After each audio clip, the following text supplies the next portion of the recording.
परमेश्वर पिता की महिमा के लिए।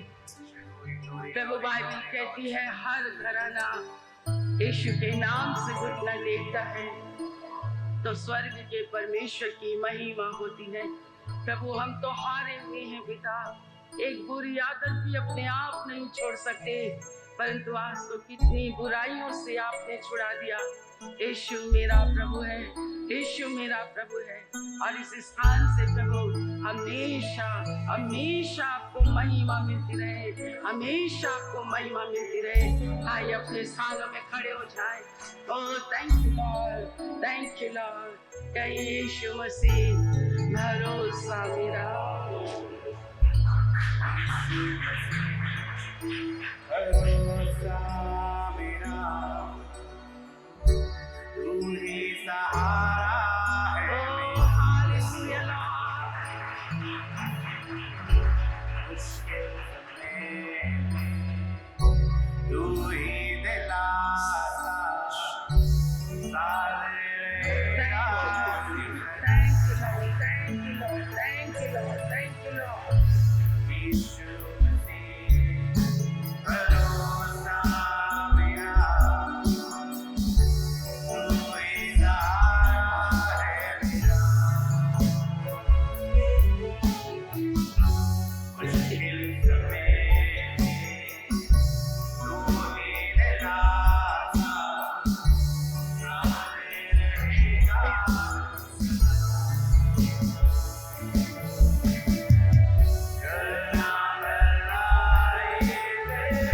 Thank you, Lord. Oh, hallelujah.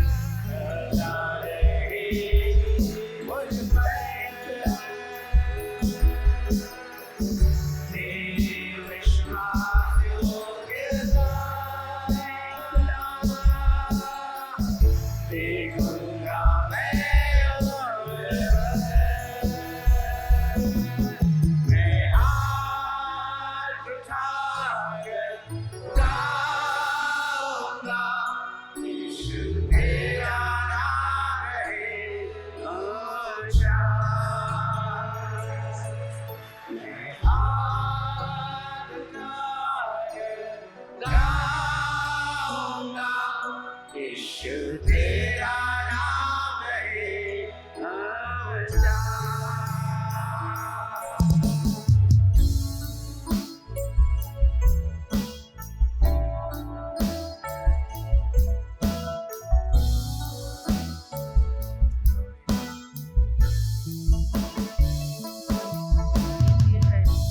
जहाँ पे भी आप हैं प्रभु वहाँ पर है, परमेश्वर के दूत वहाँ पर है, प्रभु के पूरे प्राचीन वहाँ पर है। जब हम आत्मा और सच्चाई से प्रभु की स्तुति करते हैं, भर भर के टोकरे जब स्वर्ग की ओर जाते हैं, तो आपकी जिंदगी में सचमुच में दुख की कमी हो जाती है, क्योंकि परमेश्वर को आप जब देते हैं तो परमेश्वर आकाश के झरोखे खोलकर आप पर अपने प्यार की आशीषें करता है। ओ ये समय परमेश्वर का है, ये समय उसकी आराधना का है, ये समय स्तुति का है, ये समय प्रशंसा का है, ये समय कहने का है। कहिए मेरा भरोसा तुझ पर है प्रभु, क्योंकि मौत से तूने मुझे बचाया है।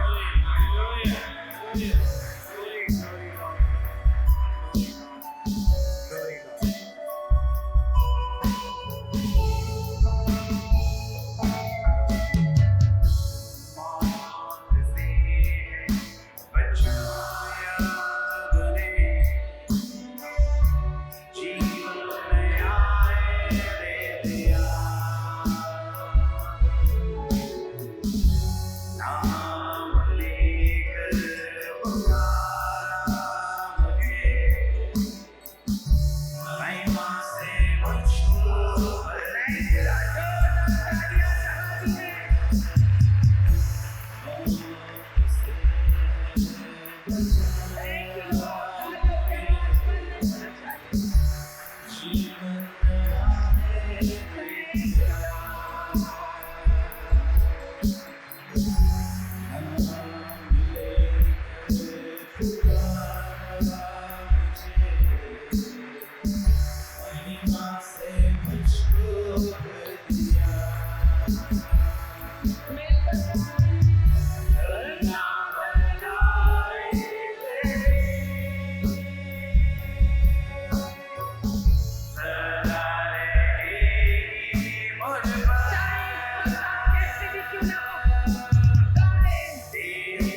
के नाम से ऊंचा, किसी मनुष्य के नाम से ऊंचा सिर्फ मेरे प्रभु का नाम। हर बीमारी के नाम से, हर दुष्टात्माओं के नाम से, ऊंचा यीशु तेरा नाम है ऊंचा, यीशु तेरा नाम है ऊंचा, यीशु तेरा नाम है ऊंचा, यीशु तेरा नाम है ऊंचा।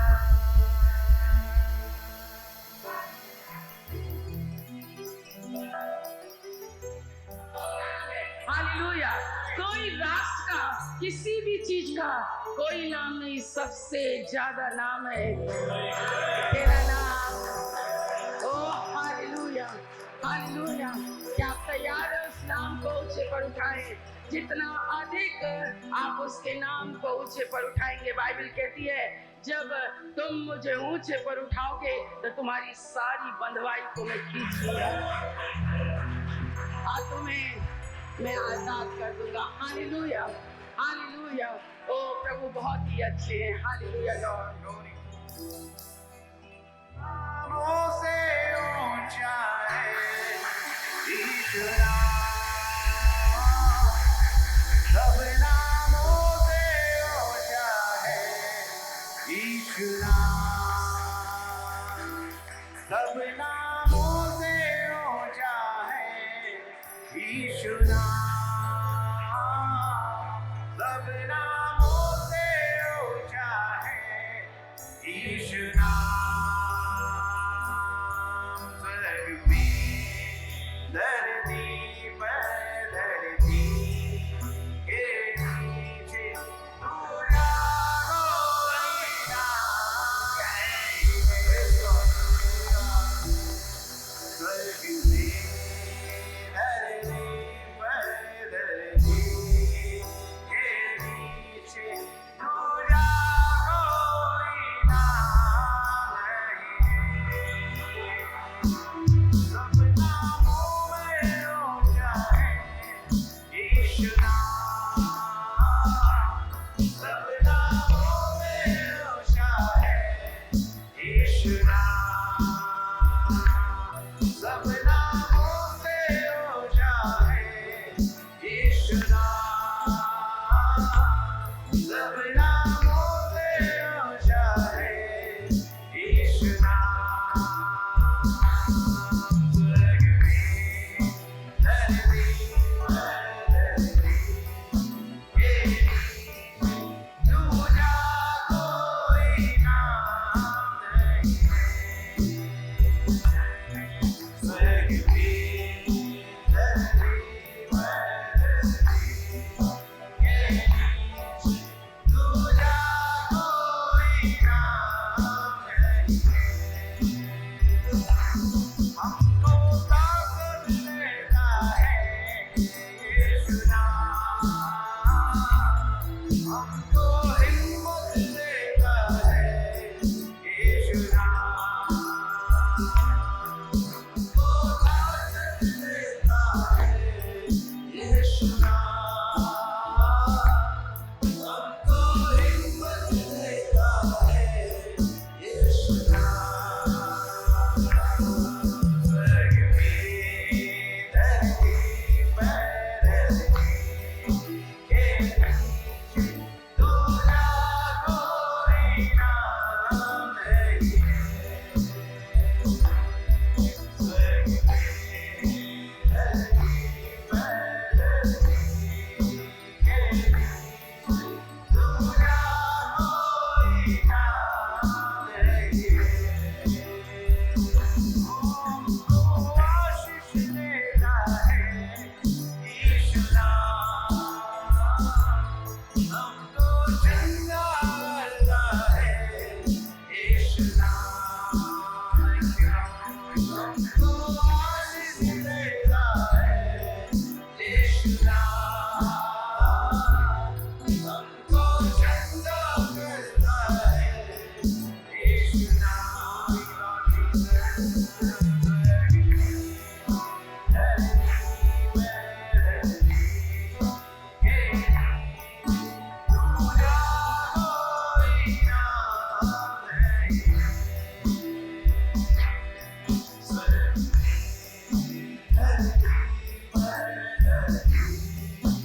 परमेश्वर हमारे भीतर देखता है, हमारे उद्देश्य को देखता है, हमारी मनसा क्या है वो देखता है।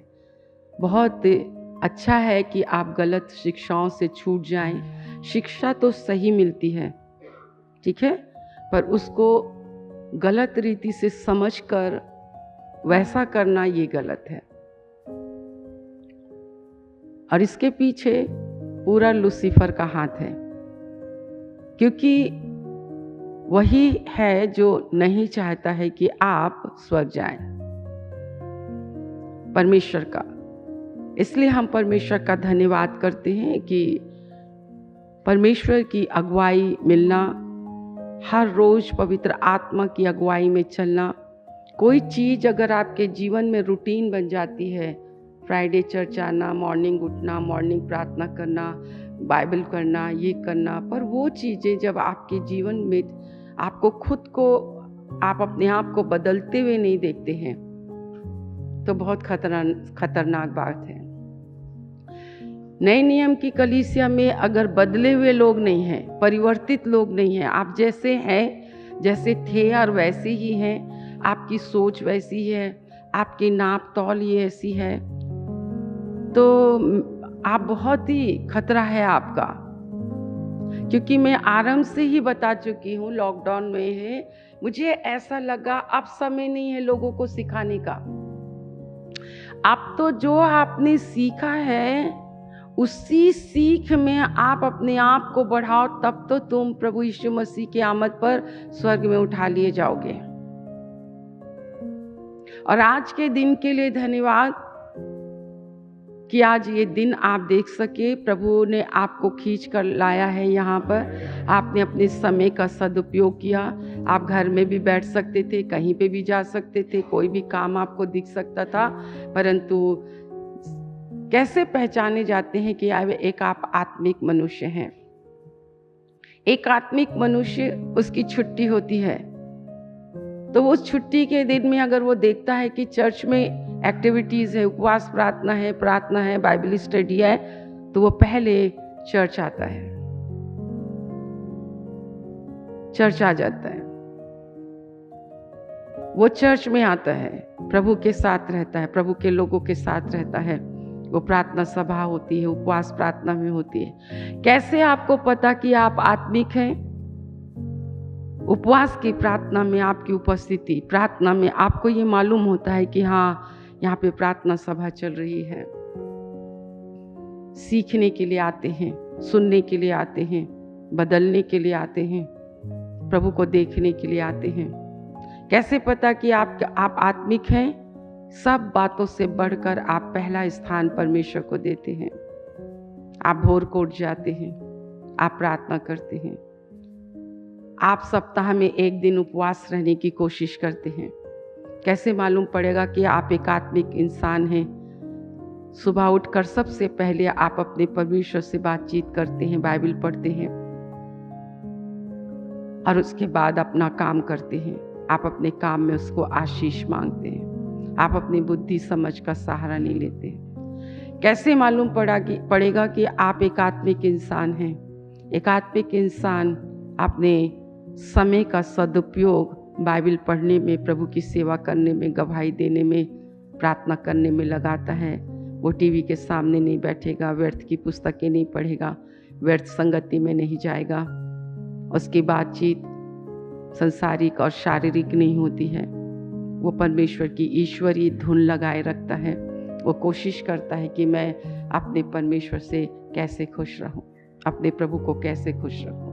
एक आत्मिक मनुष्य की क्या पहचान है? एक आत्मिक मनुष्य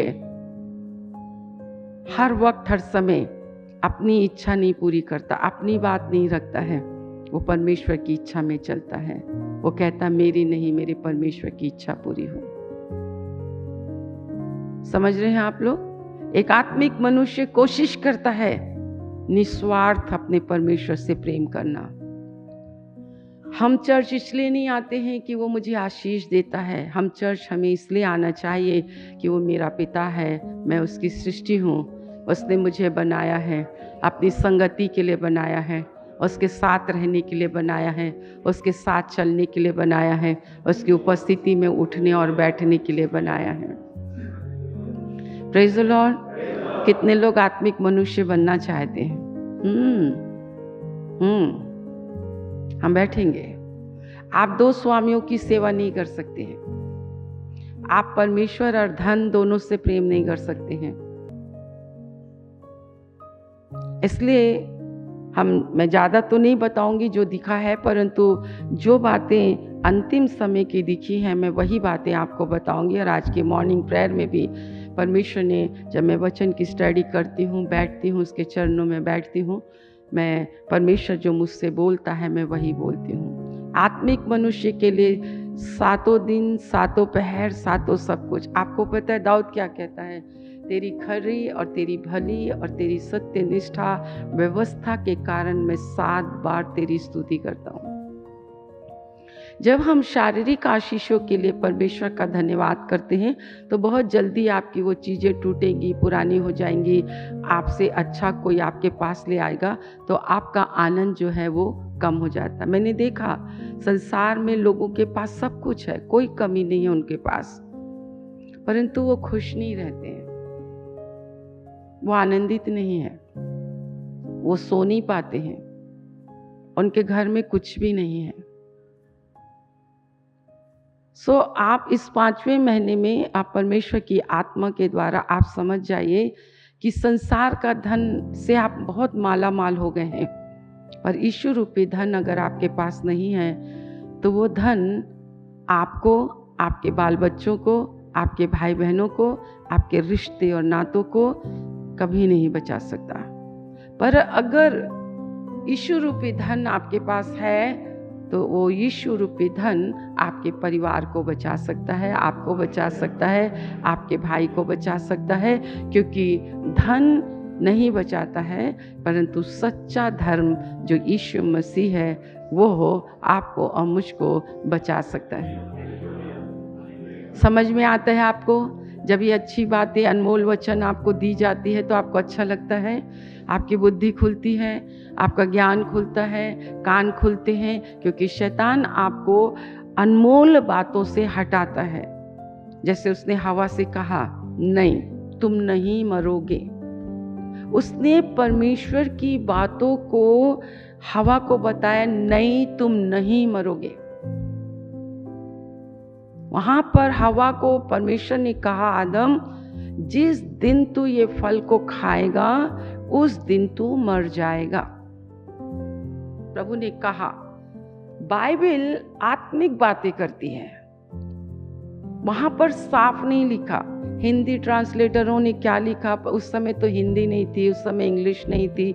आपको पता है हिब्रू भाषा में लिखी गई है बाइबल, उसको कैसे ट्रांसलेट किया गया हमें नहीं पता, परंतु कैसे हम तक आया। पर मैं कहती हूँ कि आज हम उसको आत्मा में समझते हैं। परमेश्वर ने आदम से कहा था, आदम जिस दिन तू ये फल खाएगा मेरी उपस्थिति तेरे अंदर से चली जाएगी, महिमा चली जाएगी, तू और मनुष्य बन जाएगा। जैसे आज प्रभु कहता है, पवित्र आत्मा आने से तुम परिवर्तित होकर बिल्कुल मेरे समान बन जाओगे। अगर अदन की वाटिका आपको समझ में आ गई तो पूरी बाइबल आपको समझ में आ गई। कभी भी चर्च को रीति रिवाज के आधार पर ना दुआ करो, ना प्रार्थना करो, ना बाइबल पढ़ो, ना चर्च आओ, ना परमेश्वर की सेवा करो। परमेश्वर ही है जो आपको और मुझको प्रकाश में लिए चलता है।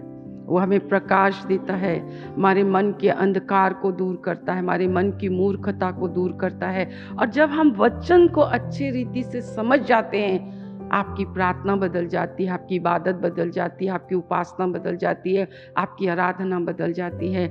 आपकी दृष्टि में सबसे आराधना का मतलब यही है, जिसकी हम आराधना करते हैं ना, वो आपके और मेरे जीवन में बहुत मूल्यवान है, बहुत कीमती है, बहुत कीमती है। इसलिए हमें लोगों से कहने में मैं तो नहीं डर, नहीं मुझे नहीं खाना, नहीं मुझे नहीं चलना, नहीं मेरे को नहीं आना, क्योंकि जिसकी मैं उपासना करती हूँ वो मेरे लिए बहुत मूल्यवान है। मैं उसको ना, मैं समझौता नहीं करती हूँ। भैया उन्हीं के साथ रहना है, हमेशा उन्हीं के साथ रहना है, हमेशा उसी की उपस्थिति में रहना है, उसी की उपस्थिति में रहना है। मैं आज आपको बताऊंगी, आज परमेश्वर से यही कहना, प्रभु जी सारी बातों को मैं क्रूस पर चढ़ाऊं, और आज के दिन तुम आप आओ तो मैं आपके साथ क्रूस पर स्वर्ग पर उठा ली जाऊं। हालेलुया। जिसे परमेश्वर ताड़ना नहीं देता है, परमेश्वर उससे प्यार। फॉर एग्जाम्पल, अगर फर्स्ट टाइम आपने झूठ बोला परमेश्वर के वचन के अगेंस्ट में, हनन्या और सफीरा ने तुरंत झूठ बोला और वो मर गए। आज आप तो कितना झूठ बोलते, परमेश्वर के लोगों से झूठ बोलते। मैं कहती खुदा बाप देखो कितना झूठ बोलते हैं, उनको डर ही नहीं है। और वो क्या सोचते हैं कि उनके ऊपर कुछ नहीं हुआ। क्यों? क्योंकि वो परमेश्वर की दृष्टि में नहीं है, उनके काम प्रकट होते हैं। हालेलुया। सो आज वचन रूपी दर्पण में जब आपके ये पहले शुक्रवार है, शुभ शुक्रवार है, उपवास के साथ आप आए हैं, सो परमेश्वर की इच्छा ये है, पवित्र आत्मा की इच्छा ये है कि आप जैसे आए हैं आप वैसे मत जाएं। आप अपने प्रभु से कहें, प्रभु जी मुझे अपना पुत्र बनाओ, मुझे अपनी पुत्री बनाओ, मुझे डांटिए प्रभु, मुझे मारिए परमेश्वर, मुझे अनुशासन की छड़ी लगाए परमेश्वर पिता। मैं सुनना चाहती हूँ, मैं सुनना चाहती हूँ, मैं नाश होना नहीं चाहती। इब्रानियों की पुस्तक उसका 12 अध्याय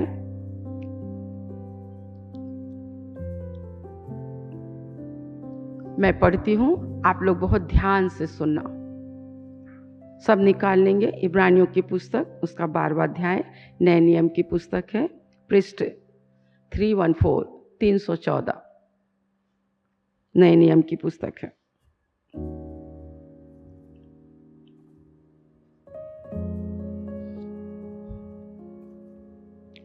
इस कारण जबकि गवाहों का ऐसा बड़ा बादल हमको घेरे हुए है, तो आओ हर एक रोकने वाली वस्तु और उलझाने वाले पाप को दूर करके वह दौड़ जिसमें हमें दौड़ना है धीरज से दौड़ें, और विश्वास के कर्ता सिद्ध करने वाले यीशु की ओर ताकते रहें, जिसने उस आनंद के लिए जो उसके आगे धरा था लज्जा की कुछ चिंता ना करके क्रूस का दुख सहा और परमेश्वर के सिंहासन की दाहिनी ओर जा बैठा।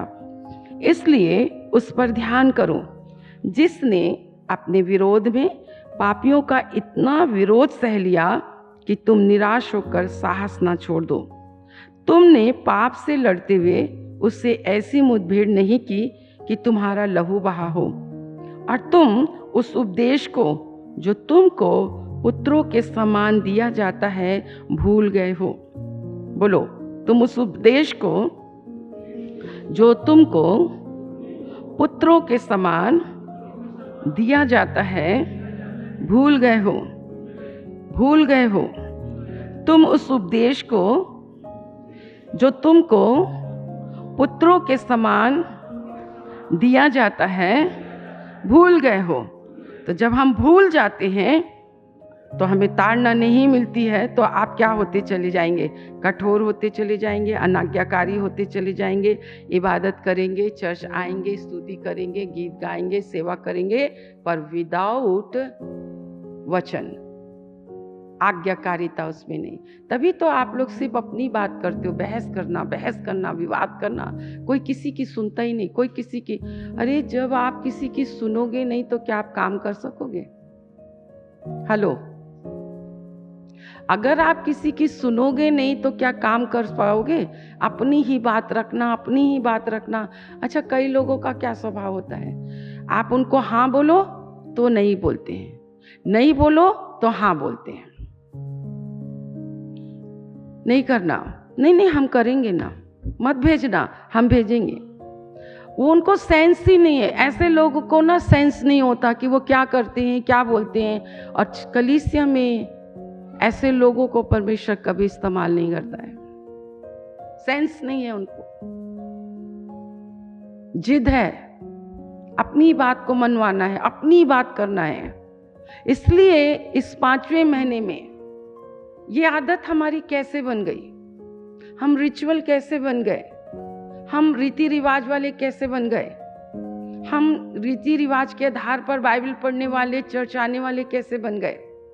रीति रिवाज के आधार पर आप दशमांश दे रहे हैं, रीति रिवाज के आधार पर आप ऑफरिंग दे रहे हैं, पर जैसे पुत्र के समान देने की शिक्षा, विश्वास की शिक्षा, प्रार्थना की शिक्षा, उपवास रहने की शिक्षा आपको दी जा रही है, आप उसको भूल रहे हो। अगर पहली बार मैं भूल गई, कई बार होता है हम भूल जाते हैं, अगर भूल गए और उस भूल को हम सुधारे नहीं, बाइबल कहती, इसमें अंडरलाइन करें कि तुम उस उपदेश को जो तुमको पुत्रों के समान दिया जाता है, चर्च में आपको उपदेश दिया जाता है। चर्च में आपके उपदेश का कोई स्थान नहीं है। चर्च में आपके सिद्धांत, आपके नियमों का, आपके पसंद और नापसंद का कोई स्थान नहीं है। सहमत है? ये आपकी बाइबल है। यहां आपके नियम नहीं है, आपकी जाति नहीं है, आपका धर्म नहीं है। यहाँ पर आपके नियम नहीं, आपको क्या अच्छा लगता है क्या बुरा लगता है यहाँ पर नहीं, यहाँ पर तो परमेश्वर को क्या अच्छा लगता है। हालेलुया। सहमत हैं आप लोग? सहमत हैं आपको? हम कहते हैं ना कि क्या पाप नहीं मेरे प्रियो। इसलिए परमेश्वर का वचन ये कहता है, तुम उस उपदेश को जो तुमको पुत्रों के समान दिया जाता है तुम भूल गए हो। पुत्रों के समान जो शिक्षा आपको दी जाती है, जब आप उसको, ऐसे पौलुस कह रहे, श्राप का कारण क्या है कि जो सुसमाचार तुम्हें सुनाया गया तुम उसे इतनी जल्दी भूल गए कि तुम अपने प्रयास से धर्मी बन रहे हो, तुम अपनी प्रार्थनाओं से धर्मी बन रहे हो, तुम अपने बाइबल नॉलेज से धर्मी बन रहे हो। अच्छा, ना केवल बन रहे हो परंतु तुम दूसरों को भी यही सिखा रहे हो। तो तुम मुझे बताओ, क्या तुम्हारे अच्छे काम के द्वारा तुमने परमेश्वर की आत्मा पाई है कि तुमने विश्वास के द्वारा वो सुसमाचार। अब सुसमाचार क्या है? अगर कोई यहाँ पर आज पहली बार आया है, अब पहली बार सुन रहा है कि परमेश्वर, यहाँ पर देखो सुसमाचार क्या है, इसलिए उस पर ध्यान करो जिसने अपने विरोध में पापियों का इतना विरोध सह लिया कि तुम निराश ना हो। किसी ने मेरे लिए इतना विरोध सह लिया, मेरे विरोध को ले लिया कि मैं निराश ना हूं। तो पहली बार आएगा तो बोलेगा ये कौन है, ये कौन है? वो मेरे से पूछेगा ये किसके विषय में है, मैं उनको बताऊंगी ये यीशु मसीह के विषय में है और ये तुम्हारे विषय में है। तो तुमने विश्वास किया, तो जब तुमने विश्वास किया तो परमेश्वर ने तुमको अपना पुत्र बना लिया, और जब पुत्र बना लिया तो वो तुमको पुत्र की दृष्टि से शिक्षा देता है। ऐसा मैं कुछ सोच के नहीं आई, पर परमेश्वर आपसे बोल रहा है। परमेश्वर आपके बाड़े को सुधारना चाहता है, आपके दृष्टिकोण को सुधारना चाहता है। वो नहीं चाहता कि आप नाश हो, वो नहीं चाहता कि आप नाश हो, वो नहीं चाहता कि आप नाश हो। सुसमाचार यही है, आपको ताड़ना नहीं मिलती, आपके बच्चों को ताड़ना नहीं मिलती। आपके बच्चे बाइबल के खिलाफ जीवन जीते हैं और आप उनके लिए कुछ नहीं करते हैं। अगर एक पासबान, एक चरवाहा, एक रखवाला, भेड़ों का रखवाला जिसे परमेश्वर ने अपनी भेड़ों की रखवाली के लिए किया है, अगर वो आपके गलत आचरण पर अगर आपको शिक्षा ना दे, आपको सिखाए ना, आपको समझाए ना, उसका आपके साथ कोई संबंध नहीं है, कोई आत्मा का संबंध नहीं है। समझ रहे हैं? समझ रहे हैं आप लोग? समझ रहे हैं? शिक्षा को भूल जाना, तभी तो हमारा व्यवहार, हमारी प्रार्थनाओं में बनावटीपन है, हमारी आराधना में किसी प्रकार का कोई, वो गा रहा तो हम भी गा रहे हैं, वो गा रहा तो हम भी गा रहे हैं, राग उठा रहे हैं, ढप बजा रहे हैं। जब मैंने बाइबल में पहली बार पढ़ा कि तुम्हारे को राग और बजाना और गीतों को मेरे कानों से दूर करो, ये मुझे शोर की तरह लगते हैं, तो मैं तो ऐसे कांपने लगी।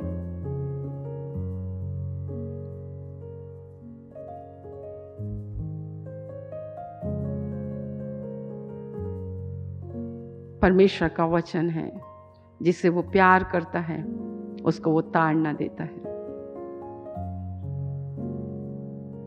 परमेश्वर का वचन है, तुम उस उपदेश को, पांचवा वचन, जो तुमको पुत्रों के समान दिया जाता है भूल गए हो। हे मेरे पुत्र, प्रभु की ताड़ना को हल्की बात ना जानना। कई लोग परमेश्वर की ताड़ना को बहुत हल्की बात जानते। आप सुनते हैं ना, कितने लोग सुनते हैं, कितने लोग समझते हैं, कितने लोगों से प्रभु बातचीत करता है, कितने लोगों से प्रभु बातचीत कर रहा है। इसका मतलब है कि परमेश्वर आपको बचाना चाहता है। परमेश्वर का हम धन्यवाद करते हैं। मैं एग्जाम्पल आपको दे रही हूँ कि एक सुबह एक वाइफ ने हस्बैंड को उठाया, उठो आज चर्च जाना है। तो बोले चर्च क्यों जाना है, चर्च क्यों जाना है? तो बोले नंबर 1, एक तो आज संडे है इसलिए चर्च जाना है। दूसरा मेरी बच्ची को संडे स्कूल भेजना है, और तीसरा तुम पास्टर हो इसलिए चर्च जाना है। जब हम आपको बोलते हैं चर्च के अगुवे कैसे चुने जाते हैं, जो इंसान अपने घर का, अपने बाल बच्चों का अच्छा प्रबंधक होता है, अपने घराने के चाल चलन को सही ढंग से चलाता है। इसलिए यहाँ पर लिखा है कि हे मेरे पुत्र, प्रभु की ताड़ना को हल्की बात कभी मत जानना। जब वो तुझे डांट घुड़के तो साहस ना छोड़, क्योंकि प्रभु जिससे प्रेम करता है उसकी ताड़ना भी करता है। खड़े होके पढ़े। ये आज प्रभु किससे बोल रहे हैं मुझे नहीं पता। आपके विचार कैसे हैं, आपकी बातें कैसी हैं, मेरा कोई सब्जेक्ट नहीं था, परंतु शायद इस अनुग्रह में परमेश्वर आपसे बातचीत करना चाहता है। आप मनमानी नहीं कर सकते हो, आप जैसे पाए वैसे नहीं चल सकते हो, क्योंकि परमेश्वर आपका चलाने वाला हो, कलीसिया का चलाने वाला परमेश्वर हो, अपनी भेड़ों का चलाने वाला परमेश्वर हो। समझ रहे हैं आप लोग? क्या लिखा है? हे मेरे पुत्र, प्रभु की ताड़ना को नंबर 1 हल्की बात मत जानना।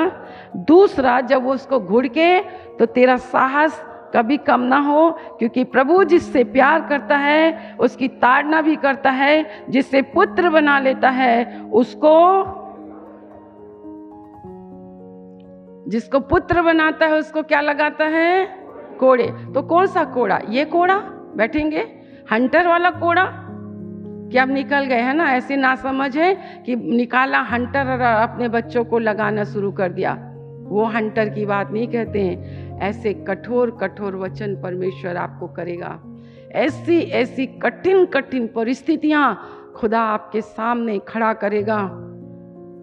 आपका बॉस आपके प्रति रहम दिल नहीं होगा, आपकी माँ, आपका पास्टर आपके प्रति रहम दिल नहीं होगा, आपका पास्टर आपको अनदेखा कर देगा। हो सकता है आप लोग के ऊपर कोई फर्क ना पड़े, परंतु हम तो अगर ये देख लेना कि हमारा पास्टर हमको नहीं देख रहा है, हमसे प्यार नहीं कर रहा है, हमारे घर नहीं आ रहे, कई स्पेशल, क्योंकि वहाँ आदर होता है, सत्कार होता है, वहाँ पर लोग सचमुच में प्रभु से प्यार करते हैं, प्रभु के भय में चलते हैं। यीशु मसीह भी मरियम, मार्था, लाजर के घर में बहुत से घर थे, वहाँ किसी के घर नहीं गया, कभी वो अपने दिल की बात को किसी से नहीं कहता है। मेरे प्रियो, ये सब एक चीज होती है, आपको ये समझना है। ये संसार हमेशा नहीं रहेगा, संसार के रीति रिवाज हमेशा नहीं रहेंगे, संसार की बातें हमेशा नहीं रहेंगी, आप और मैं रिश्ते नाते हमेशा नहीं रहेंगे। जिस रिश्तों के लिए आप प्रभु से को छोड़ देते हो, अपने बाल बच्चों के लिए इस बाइबल को आप तोड़ मरोड़ देते हो लूसीफर की तरह। आदम को कहा, जिस दिन तू खाएगा उस दिन आदम तू मेरे अंदर से चला जाएगा, या मैं तेरे अंदर से चला जाऊंगा। या आदम, जो महिमा के वस्त्र से तू ढका हुआ है, ये महिमा का वस्त्र उतर जाएगा। आदम, तेरी और मेरी उपस्थिति दूर हो जाएगी। आदम, तू मेरे से अलग हो जाएगा। आदम, तू और मैं एक नहीं हो पाएंगे। आदम, तेरी आत्मा मर जाएगी। आदम, ओ आदम, मैंने तेरे अंदर अपने जीवन की श्वास फूंक कर, आदम, मैंने तेरे को जीवता प्राणी बनाए। ध्यान से सुनना, मैं बहुत बार रिपीट कर रही हूँ इस बातों को, क्योंकि प्रभु आपसे बोल रहा है और बातचीत कर रहे हैं। समझ रहे हैं आप लोग? प्रभु का हम बहुत धन्यवाद करते हैं। Hallelujah, hallelujah. परमेश्वर ने आदम से कहा, अब देखो कि लूसीफर ने बुरा माना। मैं जब इसको फर्स्ट टाइम पढ़ी ना, तो मैंने यही सोचा कि प्रभु, आपको ऐसा कहने की क्या जरूरत है? कई बार आप और मैं परमेश्वर को बहुत गलत उसमें लेके हम चले जाते हैं। परंतु मेरे प्रियो, जो बात मैं आपसे कहने जा रही हूँ, इसलिए इस वचन को परमेश्वर ने कहा कि पहले तुम इन बातों को पढ़ लीजिए। आपकी मुलाकात परमेश्वर से होनी बहुत ज़्यादा जरूरी। आप सोच के देखिए ना, मैं एक इंसान हूँ, पौलुस एक इंसान है, पर उसके अंदर एक परमेश्वर की आत्मा है। वो इब्रानियों को एक खत लिख रहा है, ये कलीसिया है, और वो उनको कह रहा है कि परमेश्वर की डांट को, परमेश्वर की मार को हल्का मत सुनना, साहस मत छोड़ देना, माने ऊब मत जाना। जैसे कई लोग भग जाते हैं, छोड़ देते हैं, चल जाते हैं। मैं आपको बताऊं, अच्छे और अच्छे में पहचाननी है कि आप प्रभु से प्यार करते हो। जब आपका सब कुछ चला जाए ना, फिर भी कहो लॉर्ड आई लव यू।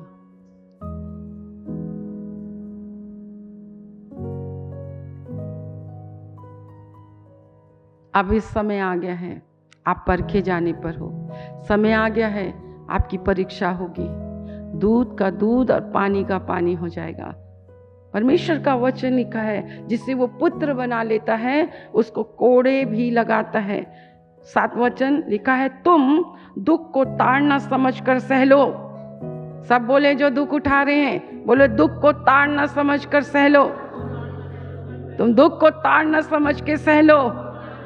परमेश्वर तुम्हें पुत्र जानकर तुम्हारे समान, ओ दुख को लिखा है ताड़ना समझ के सह लो, पर उसी के नीचे हमको आनंदित कर रहा है कि तुम्हें पुत्र जानकर तुम्हारे साथ वर्पा। तो क्या बड़ा है परमेश्वर का पुत्र। Praise the Lord. अपनी बाइबल नीचे रखो, कितना भला परमेश्वर है।